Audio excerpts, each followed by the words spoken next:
Baruch Spinoza, en Ética demostrada según el orden geométrico, dice que para alcanzar la naturaleza superior, el fin último del sabio, es preciso conseguir el conocimiento que a ella conduzca. ¿Qué son los números? ¿Por qué nos enseñaron a contar en un sistema decimal, en base 10? ¿Acaso es porque tenemos 10 dedos? ¿Y contar es exclusivo de los seres humanos? No, hay otros animales que cuentan. Los leones, los loros, los pollos, los simios, hasta los peces.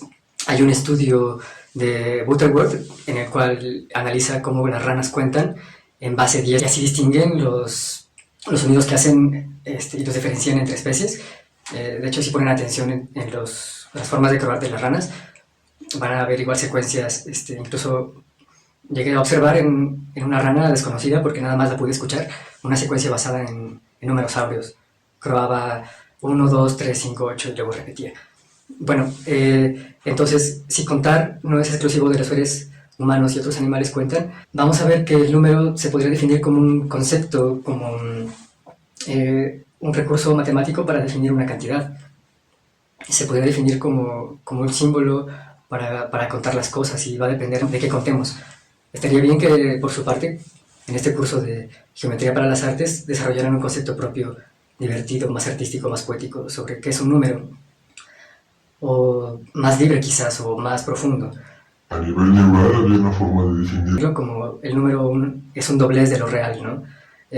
Pensemos lo real como una totalidad, que al convertirse en una realidad privada, al diferenciar cantidades, las cosas por grupos, por conjuntos, es cuando en tu mente el número existe. Afuera de tu mente los números no pueden existir. Entonces, en ese nivel, los números son un doblez de la realidad, un doblez de lo real. Es como si un globo muy grande se le pellizcara una pequeña parte, y al doblarse, pues se diferenciara, ¿no? Hay una forma en la que Gauss, por ejemplo, veía los números. Me parece que ese ejemplo sale muy visualmente en una película que se llama Midiendo el Mundo, en el que Gauss está viendo las nubes y de repente una nube se junta con otra y se hace una sola nube, ¿no? Entonces 1 más 1, 2, ya en ese plano no, pues como que no aplica también. Vamos a hablar igual de aspectos estéticos sobre el contar en base 10 y ver qué otros sistemas, por sus cualidades estéticas, vale la pena revisar. Por ejemplo, hay un sistema de contar en base 12. Bueno, hay todo un grupo de matemáticos, se hace llamar la Sociedad Dodenal de Gran Bretaña. Esta sociedad de gente que propone un sistema dodenal basado en 12, dice que el mundo sería mucho más fácil si tuviésemos un sistema de contar en base 12 en vez de 10. Si tuviésemos 6 dedos, dicen ellos, si hubiésemos nacido con 6 dedos, hubiésemos desarrollado un sistema en base 12, o en base 6 y luego 12, para contar, muy similar al sistema sexagesimal, que está basado en 60. Pero dicen que pues sería mucho más fácil todo, a nivel de aritmética básica, a nivel de aritmética del día cotidiano, pero que eventualmente las matemáticas duras grandes serían las mismas. O sea, sería lo mismo, nada más que sería mucho más cómodo porque no habría muchos números decimales, casi todo se va a redondear. Por eso yo creo que a nivel estético vale la pena revisarlo. Las cualidades estéticas del 12 sobre el 10 van a surgir, dado que el número de factores es mayor en el número 12 que el número 10. Los factores son términos en los que se puede descomponer un número, o sea, cuántos divisores tiene. Por ejemplo, el 10 nada más tiene 4 divisores, ¿no? El 1, el 2, el 5 y el mismo 10. En cambio, el 12 tiene muchos más. Tiene el 1, el 2, el 3, el 4, el 5 y el 12 mismo. Tiene 6 factores. Hay matemáticos que han analizado esto y sobre todo se han dado cuenta que esto aplica en su sencillez a las divisiones. Por ejemplo, un tercio, para algunos matemáticos es algo muy feo, ¿no? Es algo muy feo de hacer por el número del resultado. A mí se me hace que es bello, yo no lo veo como... Ahí yo creo que entra una subjetividad muy, muy propia de cada quien, pero pues el resultado de un tercio sería igual a 0.3333333 periódico. En cambio, un tercio sería el equivalente a 4 décimos, el cual sería 0.4, de alguna manera se redondea. Igual he intentado ver cómo pi funciona bajo este sistema. Un cuarto equivaldría a 3 décimos, sería igual a 0.3. Otras culturas llegaron a darse cuenta de esto y llegaron a contar en base 12. Esto lo lograron igual con sus manos, al dividir las falanges, 1, 2, 3, 4, 5, 6, 7, 8, 9, 10, 11, 12. Y esto se contaba con el pulgar, dado que el pulgar no se consideraba un dedo porque le faltaba una falange a nivel como de morfología anatómica. El sistema sexagesimal puede ligarse también a cómo nosotros medimos actualmente en el calendario gregoriano el tiempo. Entonces, si los números son una idea o un concepto que nos hacemos en nuestras mentes para interpretar la realidad, ¿por qué un minuto tiene 60 segundos? Vamos a ver que no es algo normativo, que es algo totalmente arbitrario. Ustedes ya lo descubrieron con el teorema de Tales. Creo que el teorema de Tales puede ser una manera geométrica de demostrarlo. Este hecho de que un día tenga 24 horas y cada hora tenga 60 minutos, que cada minuto tenga 60 segundos y que después de ahí se ponga decimal, cada segundo tiene 10 milésimas de segundo y así se va dividiendo más pequeñito. Este hecho es totalmente arbitrario. Hay 3 razones por las que se sugiere que esto es así. En primera, porque el 360 es muy cómodo, tiene muchos divisores. El 360, el 180, el 120, el 90, el 72 y el 60, para dividir un círculo, los divide en partes iguales. Y es bastante cómodo. Otra de las sugerencias para esto es el orto helíaco. Es la primera amanecer de Sirio. Es un punto en el que la estrella Sirio aparece en el horizonte y lo que tarda en volver a aparecer justamente son 360 días. Esto lo notaron los egipcios y posiblemente también los babilónicos, porque una de las terceras razones por las cuales medimos el tiempo en 60 es porque los babilónicos ya dividían el círculo en 60 por cuestiones igual muy arbitrarias, igual porque es muy cómodo dividirlo de esta manera y está ligado a pi. Y resulta que cuando Humboldt quiere dividir la Tierra, bueno, Humboldt ayuda junto con otros pensadores a dividir la Tierra en 60 usos horarios, basándose en la división previa por los babilónicos. Y yo creo que más bien estas tres factores no son independientes, sino que todos a la vez infieren a que el mejor uso para dividir un círculo, o lo más parecido a un círculo, u órbitas circulares periódicas, sea 360, por todos los factores que tiene. Otro ejemplo de que el tiempo pues no es normativo de 60, sino que es algo arbitrario por comodidad, es cuando no siempre fue así. Por ejemplo, el tiempo revolucionario francés. Otros ejemplos de que el tiempo dividido en un sistema sexagesimal es algo arbitrario es el tiempo revolucionario francés, el cual duró de 1793 a 1795, es decir, nada más 2 años. Por estos 2 años fue obligatorio, en el cual el día nada más tenía 10 horas divididas en 100 minutos y cada minuto de estos tenía 100 segundos. Y pues se hicieron todo un lío en cuanto a conversiones y fracasó totalmente por cuestiones de costumbres, ¿no? En China también tenían otro sistema de medir basado en decimales en lugar de sexagesimales, en el cual un año tenía entre 100 ke y 120 ke, que era la forma de nombrar su división para los ciclos del planeta. Tenemos, respecto a ciclos que da el planeta, tenemos el día oficial, digamos, y a nivel astronómico tenemos el día sidereo y el día estelar, los cuales son un poco más exactos, en el cual el día dura un poquito menos, un poquito más, va a depender de la rotación de la Tierra. Más adelante hablaremos del problema de incompletitud, pero todas estas son aproximaciones para medir las dinámicas de los astros, las dinámicas terrestres. Otros ejemplos más actuales para medir el tiempo basado en un sistema totalmente arbitrario y propio es el sistema propuesto por Schwarzschild en 1998, en la que medían el tiempo basado en milésimas de día, es decir, 26.4 segundos. Hay aplicaciones para esto, lo mide por latidos, @latido, entonces te dice cuánto vas del día. Para probarlo para esta clase me bajé una aplicación, pero es maneras de jugar con esto. Me bajé otra aplicación también, la del tiempo Unix. El tiempo Unix mide los segundos pasados desde el 1 de enero de 1970. Desde los 70 se marcó un reloj que está midiendo segundos y milésimas de segundo, y digamos que es otra forma para medir el tiempo más contemporánea, y también los invito a que generen la suya propia. Incluso todos hacemos nuestro reloj circadiano, o nuestro reloj interno, nuestros horarios propios, nuestras subjetividades en el tiempo aquí entran mucho a juego. respecto a las maneras en las que dividimos el tiempo. El hecho de que dividamos el círculo en 360 grados también es arbitrario. Hay otros sistemas como el sistema de radianes, hay un sistema topológico, el cual utiliza un sistema de 400 grados, en el cual, como un dato extra, si uno intenta insertar los números primos, de cierta manera emerge una espiral, como una suerte de sugerencia de algún patrón en los primos. Entonces, igual, el que un grado mida un grado es una arbitrariedad, son convenciones que hemos logrado por cuestiones de comodidad y universalizar o ecualizar el lenguaje matemático. Antes de hablar de otros tipos de números como los racionales, los irracionales, los enteros, los naturales, etc., quiero mencionar algunos rápidamente por cuestiones estéticas, por cuestiones estético-pragmáticas, como los Cacobic numerals. Antes de hablar de los Cacobic numerals, a saber que los números que nosotros ocupamos del diario son denominados los números arábicos o también indoarábicos, son los símbolos más utilizados para representar los números. Se llaman arábicos porque los hispanoárabes del Al-Andalus los introdujeron en Europa, aunque en realidad se inventan en la India.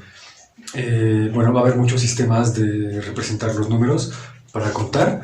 Lo interesante de estos Cacobic numerals es que son pictogramas. Lo interesante y lo bonito de los Cacobic numerals, que provienen de la tribu Iñupiaq, entre el norte de Canadá y el sur de Alaska, es el modo que tienen de contar. Ellos utilizan un sistema pictográfico. Los pictogramas son dibujo signográfico que expresa un concepto relacionado materialmente con el objeto al que refiere. A diferencia de un ideograma, por ejemplo, que podría ser muy parecido, pero un ideograma es un signo gráfico que representa un concepto o idea de forma sintética, que por cierto tienen 5 dialectos o 5 divisiones o variantes de este dialecto, de esta tribu. Este sistema numérico está basado en base 20 y los trazos son equivalentes al número que está representando. El trazo para el número 1 requiere un trazo, el trazo para el número 2 requiere 2 trazos, el del 3, 3, y bueno, para aritmética resulta bastante intuitivo y fácil, se pueden hacer múltiples operaciones, incluyendo raíces cuadradas. Tenemos otros sistemas numéricos, este lo mencionamos por las cualidades visuales que corresponden a una entidad geométrica que puede eventualmente servir para ejecutar algún tipo de deducción matemática o operación. Un ejemplo de esto podría ser también el método de multiplicación maya, o al menos se le llama maya, yo no creo que sea... Habría que investigar si realmente es maya, en el cual se ocupan líneas cruzadas para hacer multiplicaciones y se cuenta la intersección de los puntos para esto.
Bueno, más formalmente, todos estos números se van a definir en familias. Tenemos los números de contar, los números de toda la vida, el 1, 2, 3, 4, 5, los números positivos. Estos se van a llamar números naturales. Después tenemos otro grupo denominado los números enteros, los cuales son muy parecidos a los naturales, pero nada más que aquí se va a considerar también los números negativos, es decir, el equivalente en positivo igual hacia atrás del cero, ¿no? Y estos números también se van a poder multiplicar, sumar, restar, dividir. Después tenemos los números racionales, tenemos los números racionales también y los irracionales. Estos entran dentro de la familia de los números reales. Los racionales van a ser números que se van a poder fraccionar, van a ser realmente fracciones, van a ser con números decimales que suelen ser periódicos, y tenemos los números irracionales también. Sobre los números racionales tenemos un numerador y un denominador. Esto sería el equivalente a una fracción, por ejemplo 3/4, 6/8. Respecto a los números racionales, yo me los imagino como una suerte de... los enteros de estos números racionales serían las puntas de las montañas, y entre una punta de una montaña y otra punta de una montaña, como entre el 1 y el 2, hay un valle infinito hacia abajo, hay un abismo de decimales que nunca podría acabar de alguna manera. Digamos que hay un microinfinito contenido entre el 1 y el 2, tendríamos diferentes tipos de infinitos, infinitos más grandes que otros, el infinito como la completitud de todos los números como serie, y la infinitud que hay entre el 1 y el 2. Recordemos la paradoja de Zenón. Yo podría de punto A a punto B jamás llegar en un recorrido si yo divido a la mitad del recorrido que me falta para llegar a este punto. Me encuentro aquí, ahora me encuentro en la mitad, ahora me encuentro en la mitad de esa mitad, ahora me encuentro en la mitad de esa mitad, ahora me encuentro en la mitad de esa mitad de esa mitad, y puedo dividir siempre el espacio. En teoría nunca llegaría, pero eventualmente llego. Los números racionales, sobre todo los números irracionales, van a derivar de medir la realidad. Aún más interesantes me parecen los números irracionales, que son números que no se pueden expresar como una fracción. Los números irracionales son los que más abundan. Hay más números irracionales que cualquier otro tipo de número. Números famosos irracionales podría ser pi, phi, Euler, la raíz cuadrada de 2, por ejemplo. Si ustedes quisieran tocar realmente, antes de ver pi, un número irracional directamente en su libreta, en su cara, podrían tomar su regla y medir 1 centímetro y generar un cuadrado de 1 centímetro por 1 centímetro. Ahora intenten conectar las diagonales extremas y se van a dar cuenta que sale un número muy parecido a 1.4. Ese número realmente sería el equivalente a la raíz cuadrada de 2. Ese número que tienen en la regla aparentemente termina, pero a nivel irracional seguiría indefinidamente. 1.4, 1, 4, 2, 1, 3, 5, 6, 2, etc. Los números racionales y los irracionales, quedamos que un grupo llamado números reales los abarca, y a su vez hay un grupo más grande llamado números complejos que abarca los números reales y los números imaginarios. Son bastante poderosos estos últimos números imaginarios. No es mi área, en algún momento más los retomaré.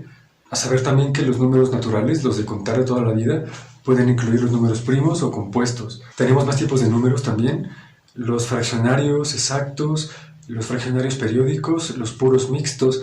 También tenemos el grupo de los números discretos y trascendentes. Tenemos los números cardinales, los cuales ya sugieren una jerarquización dentro de su catalogación, en el cual estos números cardinales son una suerte de gerundio hecho número. Primero, segundo, tercero, está siendo primero, está siendo tercero.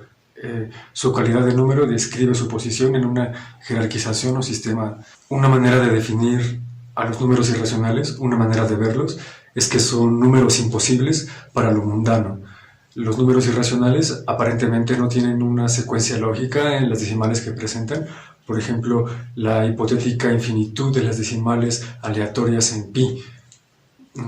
Ya que estamos viendo círculos, podemos entrar un poquito a la definición de pi y su historia, con eso de que ya vimos algo de grados, radianes y maneras que tenemos de dividir el círculo. Los números irracionales surgen al medir de la realidad y están en todas partes, y el número pi va a aplicar en la medición de cualquier círculo, no importa su tamaño, es una constante. El número pi va a ser la razón del radio con el perímetro o la circunferencia del círculo. Una razón es lo mismo que una relación, es decir, ¿cuál es la relación entre el radio, que sería lo mismo que el punto central de mi círculo a su perímetro, con todo el perímetro? ¿Cuántas veces cabe? Y cabe aparentemente 3 veces y cachito. Ese pedacito, ese cachito es irracional. Acuérdense de cuando midieron su cuadrado de 1 centímetro por 1 centímetro, cae 1 punto y cachito. Ese cachito irracional es lo mismo o es análogo al cachito irracional del círculo en pi. Pi también se podría definir como el área o la relación del área de un círculo y el cuadrado de su radio. De hecho, esta es una de las maneras por las cuales se intentó aproximarse al valor de pi desde la antigüedad a través de los cálculos de la cuadratura del círculo.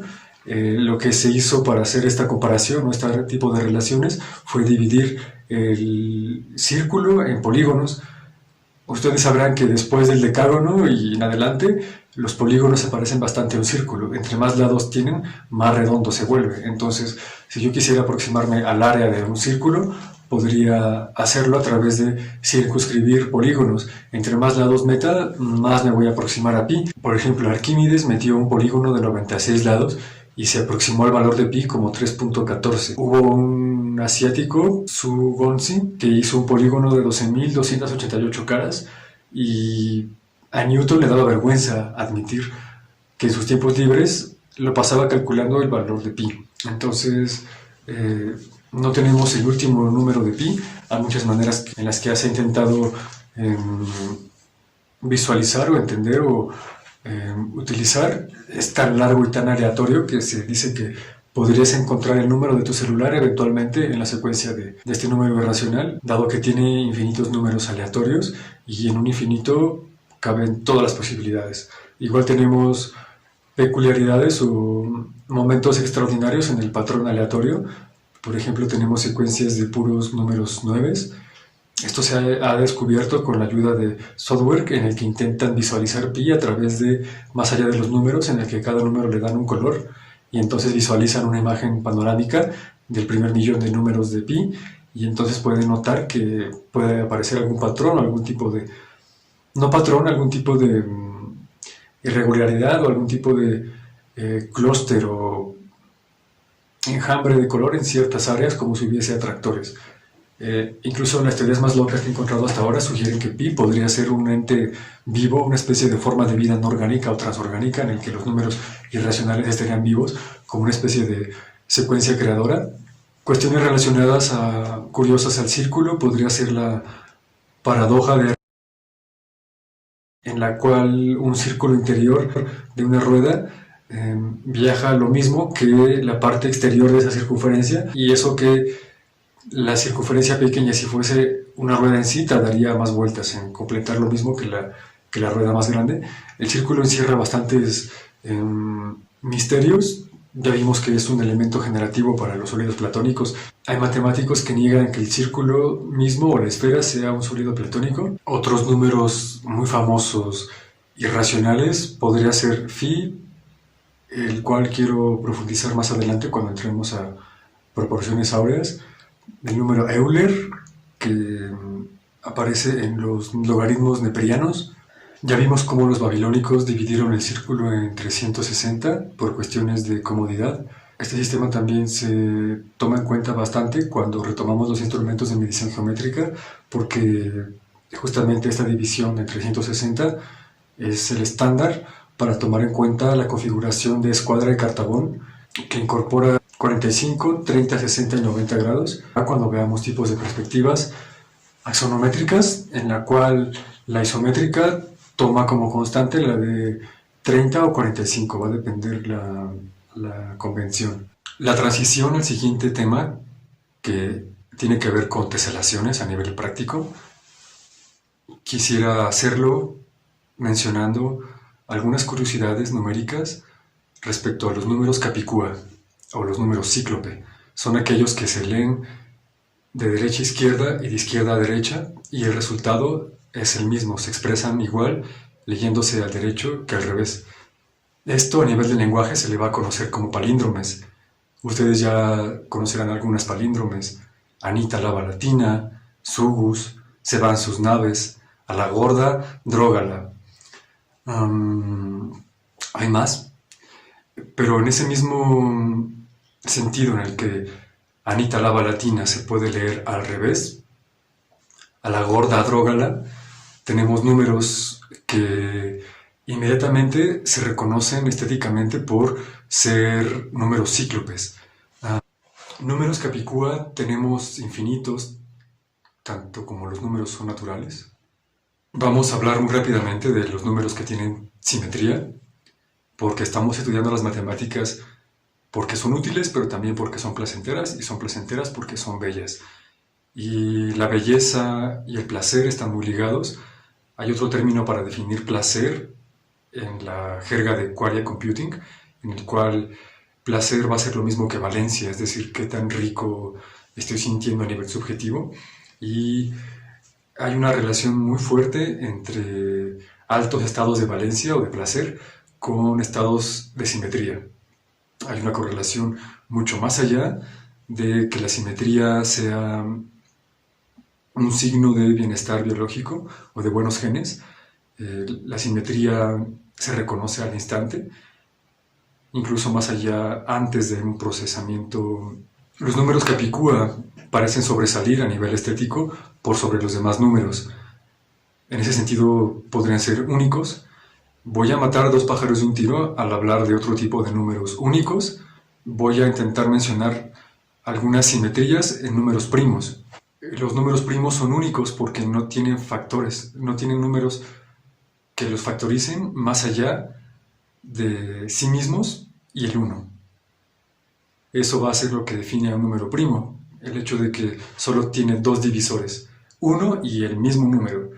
Vamos a por nombrar algunos números primos que son Capicúa o que son simétricos. El 11, tenemos el 313, 757, 727, 787. Esto es muy curioso. 787, el siguiente número que le sigue es 797. Tenemos dos números primos que son consecutivos y que al mismo tiempo son simétricos. Hay una característica curiosa de los números primos, es que entre más avanzamos, más números tenemos que dejar pasar antes de encontrar el siguiente número primo. Cada vez van escaseando más los números primos.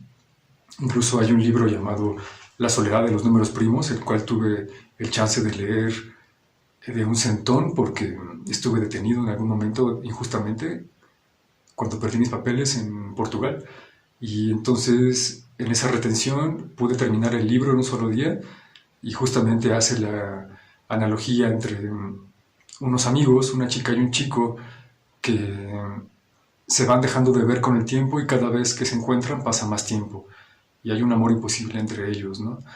Por eso se llama La soledad de los números primos. Quiero mencionar un último número primo muy curioso, un número Capicúa muy peculiar, e incluso el matemático que lo encontró lo bautizó como número glitch. Es un número muy largo, es un número que tiene 506 dígitos. En el número 254 son puros 9 y en el número 254 aparece un 8 y luego le siguen puros 9 otra vez. Es un número súper largo y su simetría está justo en el centro y es un 8, y lo más bonito de este número es que es primo.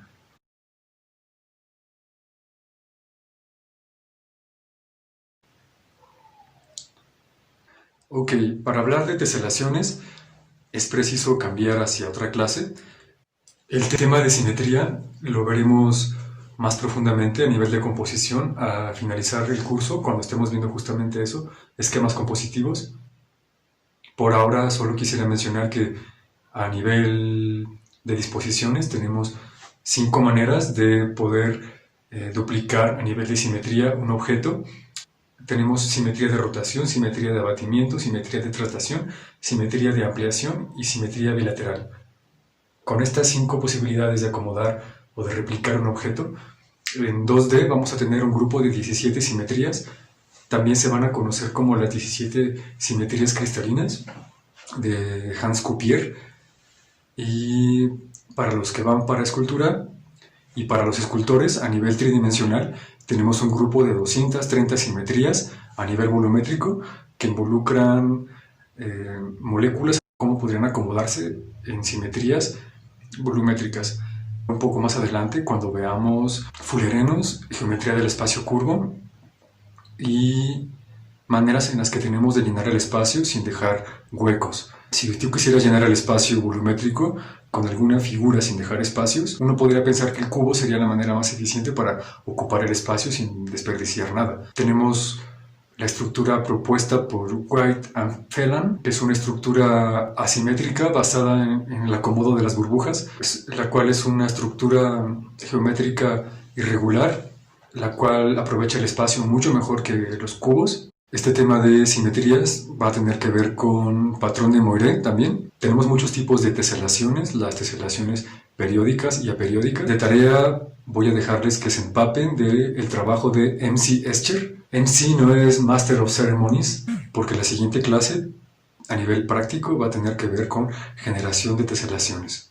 Solamente para complementar, voy a recomendarles que escuchen la ofrenda musicológica de Bach, la pieza del cangrejo, la composición del cangrejo. Es una composición que analizan en este libro, Gödel, Escher y Bach, de Douglas Hofstadter. Esta ofrenda musicológica, la del cangrejo, es una pieza que se puede escuchar o se puede tocar al derecho y al revés. Es una suerte de composición musical simétrica. En este libro se van a analizar las propiedades matemáticas de la forma de componer de Bach, muy similar a la de Escher. Entonces, si revisan la geometría de Escher, vamos a poder más adelante hablar de las teorías de Gödel y de algún contenido dentro de este libro.